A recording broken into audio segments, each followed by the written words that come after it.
when God is in it. Labor not for wealth or fame. There's a crown, and you can win. The king of Brunei, he has more than 30 Rolls Royce. Now we are talking in the natural. I'm giving you a natural instance. He has more than 30 Rolls Royce, and record has it that every day, 24 hours a day, in front of his palace, one Rolls Royce is on all the time. It doesn't go off, just in case he wants to rush out, so that he will enter quickly. That one is on permanently. To give you an idea. Now I don't know if you understand what I'm saying.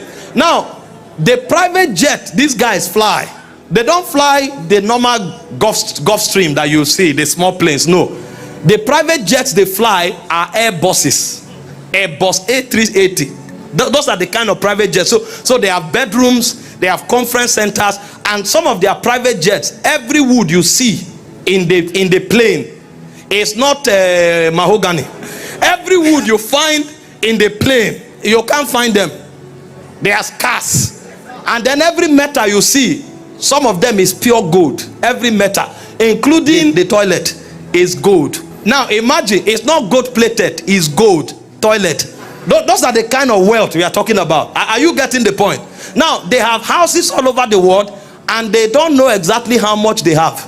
So they estimate their wealth, because while they are yet spending, much more than they are spending is coming in. And these guys are worth billions. Imagine someone like Elon Musk, for example, and I'm not using them as example, I'm just trying to help open your mind, who is worth over $200 billion. It is said that if you want to count it, it will take 3,000 years to finish counting it, if they put the whole money to count. If you want to count it as an individual, if he wants to spend, if you do the mathematics, you can't spend it in your lifetime, even if you were spending $100,000 every day. Now imagine that you don't have what to eat, and your breakthrough is when you have garri without sugar, and then they suddenly come and tell you that somebody who is that rich, assuming he's a Christian, is adopting you as his child. He wants to become your father, and the moment he's adopting you, he's making you an heir. Now what will you call that message? That is Evangelion. That's what I'm trying to say. That is, it's called Evangelion. That's what it means. You will faint and wake up, and then faint again. Every minute you'll be fainting, because when they want to carry you, they will say wait, they will change your dress. Meanwhile, the shirt you are wearing, you bought it from Okrika. Every shirt they will give you will be designers. The watches they will give you, it's not this type, you know. Some of the watches they will give you, if they call the name, you will not even know it. They have, it's not even Rolex watches. They will give you watches that are sold for $1 million. So immediately everything you are wearing will become, your casual dress will be millions of dollars. Then they will pick you in a private jet. You'll be wondering at everything, what kind of jet is this? Where do I sit? If they show you chair, you say, is this chair? They now take you to ease yourself. You see gold. You will say, am I supposed to sleep here? No, they will say, no, it's toilet, it's restroom. Ease yourself. Am I easing myself in gold? As you are entering the house, everywhere is still gold. You will faint again. You will wake up and faint. It's called Evangelion. Meanwhile, this is in the mundane. Now imagine Israel came out of captivity.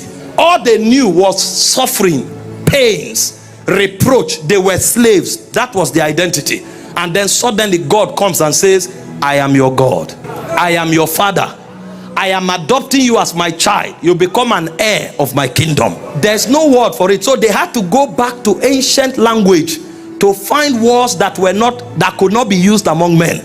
And one of the most uncommon word was Evangelion.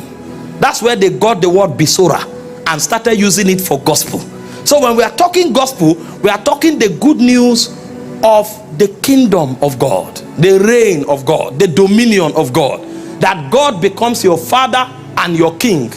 So everything God owns becomes yours.